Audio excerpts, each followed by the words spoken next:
As Star Wars fans, we all know how the story goes. Luke Skywalker is a legend, the Empire is evil, Anakin returns even when nobody believes he can, and everyone in the galaxy lives happily ever after. We all know how these moments are supposed to feel. You cheer when the Death Star is destroyed. You chuckle at the end or after party. Through hardship and struggle, the good guys beat the bad guys, and it's really fun to see. But what if you were there? That's where my favorite Star Wars book comes in. Claudia Gray's Lost Stars tells the story of Thane Kyrell and Ciena Reed, two star-crossed lovers and best friends that are torn against each other when Thane joins the rebellion and Ciena stays with the Empire. When we're so used to stories about the Jedi, the Sith, the smuggler, the bounty hunter, the revolutionary, it's easy to forget that not everyone in this galaxy is some sort of chosen one. Lost Stars shows that the perspective most important to understanding the weight of these events that change the galaxy forever is that of the average person. This newfound perspective completely changes what watching the original trilogy feels like, in a way that both celebrates it and nuances it. The main characters effectively live in the background of these iconic films, so the whole time you're reading it, you know every way the wind is going to blow, and that nothing can be done to change that, which is why nobody ever expects it to be one of the best Star Wars stories ever told.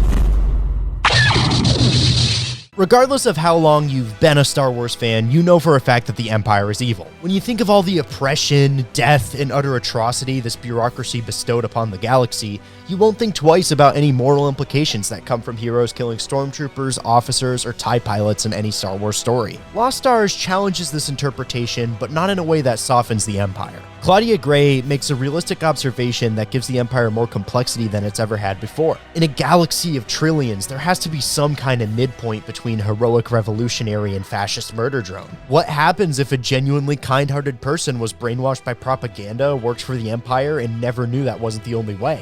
Or, even when they saw another way, was too loyal to defy their oath? Let's look at the character of Ciena. For the whole first act of the novel, she and Thane fail to question the Empire's morality, as the propaganda they were fed in their childhoods inspired them to join the Imperial Academy so they could bring peace and order to the galaxy. Although they both eventually recognize the world isn't as black and white as they thought it was growing up, they respond to it in radically different ways. As a Jalokani's second waiver, an oath to an institution means absolutely nothing to Thane, so he has no problem deserting the Empire and eventually becoming drawn in by the Rebel Alliance. But for Ciena, who grew up in the Valley Kindred culture on the same planet, she values nothing more than upholding a promised duty and decides to stay with the Empire even after witnessing atrocity after atrocity. Lost Stars suggests that corrupt systems don't just hurt people they're outwardly opposed to. That oppression works inward, as people exploited to serve that system are victims of it as well. Even though Thane is the protagonist of the novel that the Empire technically works against the most externally, it causes Ciena the most suffering. At her heart, she's a good person who wants to help the people of the galaxy, but she feels she has no choice but to support the Empire, even though she knows everything she does for it is wrong. The psychological weight of that contradiction eventually breaks her in smaller, quieter ways before it reaches its most extreme form. Many Imperial cadets, like Ciena, enlisted just as innocent as the people they killed on Alderaan and were just manipulated into doing horrible things by a government that was actively working against them. This newfound, lived-in reality doesn't only apply to those we've always labeled as the villains in Star Wars, but also the people we've seen as heroes. With any Star Wars project set during or around the original trilogy, there's going to be some kind of thematic insight on the cost and necessity of revolution, and every new hero introduced gives us a new angle to that. Like many of these heroes, Thane Kyrell joins the rebellion because he's seen horrible things he can't ignore and knows that he can do something about it. Yet, he does so in a way that's more relatable and realistically inspiring. Thane never steals the blueprints to a planet-killing superweapon, he never liberates an entire planet through summoning an army of space whales, nor does he help a heartless Sith Lord remember the hero he once was. What he does, though, is save lives and inspire people, on a much smaller level than the heroes from the films and shows, but in a way that's undeniably meaningful and deeply relatable. He shows that anyone can make a difference, but he also shows what that difference can cost. He knows there's someone on the other side of the war he cares about. Even though it's a big galaxy, the Force keeps bringing him and Ciena back together. So whenever he hops in his X-Wing, he can't shake the feeling that he might be the one to kill the woman he loves and won't even know it. This individual Imperial life that he arguably values more than his own is enough to change the way he views the entire war. Everyone he kills had a childhood, everyone he kills has a family, and everyone he kills could have been him.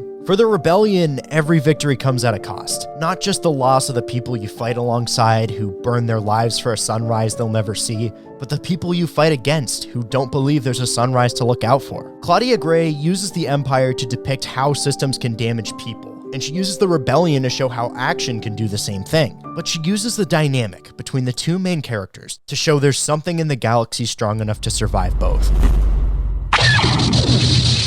I've spent most of this video talking about what happened to Ciena and Thane during the Galactic Civil War, but really, that stuff only matters so much because of what they were before.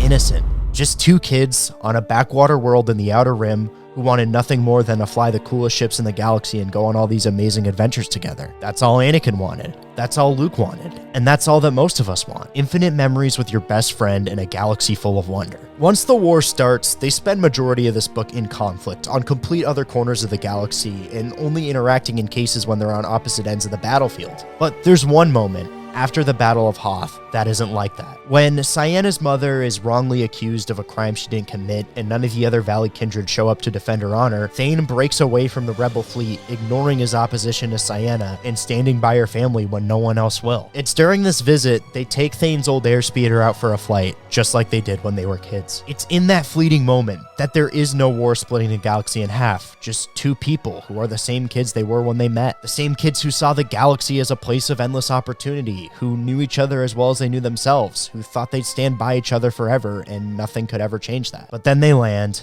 and they grow up. They instantly start arguing as the adults that have lost faith in the galaxy as a whole, who might as well be strangers, who are capable of killing each other without even knowing it. Their heads couldn't be more at odds as they're responding to the turning tides of history in completely different ways, yet their hearts couldn't be more entwined as they still hear each other, they still care for each other, and no matter how much everything around them tries to keep them apart, they'll always come back to each other. As much as this book features Wookiees, spaceships, and references galore, this core narrative about two people holding on to love despite the galaxy's every attempt at turning them against each other is the most Star Wars-y thing about Lost Stars' identity. As powerful as space, war, tragedy, and political division can be, none of those things are stronger than love. And when you truly love somebody, not even the most gruesome conflict in galactic history can tear you apart.